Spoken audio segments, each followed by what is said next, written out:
I'm a baby boomer. I was born just after the war. We've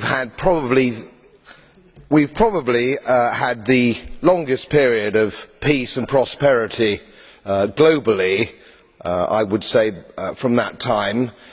I've put a little bit of modest money away so I can hand something down to my family when I pass on, largely because I've never spent more money than I've earned, and I've been prudent, and I've worked moderately hard. Now, it always seems to me as a complete surprise to politicians how countries get in debt. Let me explain, because I don't think you really understand it.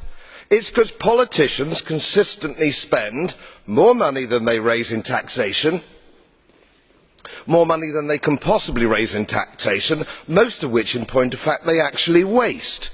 The reason we're talking about countries which are broke, and they are broke, is because their ridiculous, ineffective, ignorant politicians consistently spend more money than they can raise, and then they borrow, and worse, they then print money because politicians and their central banks have a machine which prints money.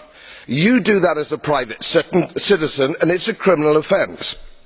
You would go to prison for doing that, and politicians and their central banks do it all the time.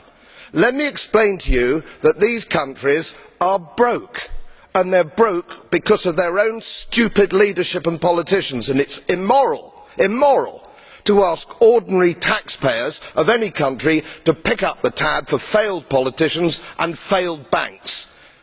They are defaulted, they're broke. For God's sake, let's all of us admit it.